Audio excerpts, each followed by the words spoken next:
E viajei pelo mundo todo aprendendo técnicas novas, técnicas de conhecimento antigo, por exemplo, pintura renascentista, pintura medieval, pintura com pigmentos, com especialistas da Inglaterra.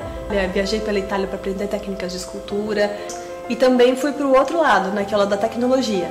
Então eu fui estudar computação gráfica em Los Angeles, animação em Hollywood, onde tinha os professores que trabalhavam nos estúdios e saíam de lá para dar aula para os alunos, né? Então, o pessoal que fez, naquela época, Avatar, que fez Homem de Ferro, estava todo nessa escola onde eu estudava, que era no centro, no coração de Hollywood, né?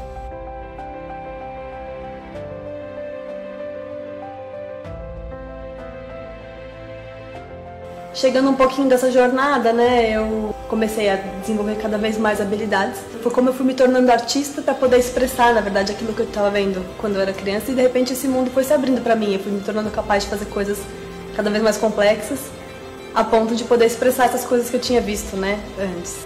Foi como eu me percebi artista, foi da maneira como eu me formei, né, para poder traduzir essas imagens e de repente podendo conseguir realizar tudo isso.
Continuei trabalhando na modelagem e aí eles começaram o processo de fundição.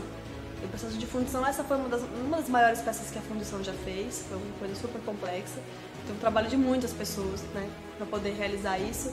Então, a gente teve tirar o molde daquele modelo que eu tinha trabalhado, que é um modelo gigante, e só isso é um trabalho gigantesco, né, porque é uma peça de 3,5 metros de altura, por quase 3 metros de largura, é enorme. E depois cobrir tudo isso, então a gente passa um molde inteiro de silicone, depois uma parte inteira de gesso, tira em pedaços, depois você junta isso para poder começar a fundição em alumínio de pedaços, né?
repente parecia que ele tava olhando pra mim, assim, foi uma coisa muito, muito, muito especial, muito forte, que eu não sei nem explicar, porque de alguma forma foi como se eu estivesse olhando ele pela primeira vez, desde que eu tinha visto ele da última vez.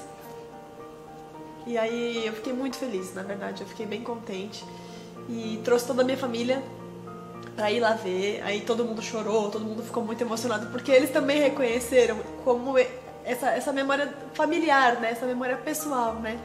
Daquelas que não estão nas fotos, né? Nossa, ficou Muito bom. bem arrepiado.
O artista, por essência, é um ser que transforma, faz de um sentimento uma obra palpável e, às vezes, toda a inspiração que ele precisa vem da luz de uma lembrança.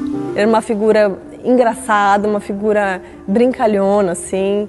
Não dava pra ficar sossegado perto dele, porque ele sempre estava aprontando alguma coisa. A ideia de um busto para homenagear o tio veio de Dona Neide, que antes de ser a avó de Lalali, era mãe de Ayrton. A gente resolveu, na verdade, ampliar esse projeto para dividir ele com mais pessoas. O busto de 3,5 metros de altura foi feito em alumínio e pesa mais de 500 quilos. A partir dessa semana, ele vai ficar na arquibancada A do Autódromo de Interlagos. A ideia de ser facetada é que ela gere como se fossem espelhos, né? E que as pessoas possam se ver refletidas de volta nessa figura que elas admiravam. Da primeira ideia no ateliê até a arquibancada em Interlagos foram 3 anos. E olhando de perto assim, os detalhes realmente chamam a atenção. Mas a obra ainda mais impressionante, vista de longe, com todas as facetas se transformando em uma só. E conseguiu reproduzir o Ayrton como ele de fato era, com o olhar sereno, aquele olhar tranquilo, sorriso, né, sereno. Dizem que na natureza nada se perde. Pensando assim, ainda bem que temos a arte, que transforma até os sentimentos mais doloridos. E para encarar a vida com leveza, talvez todos nós sejamos um pouco artistas.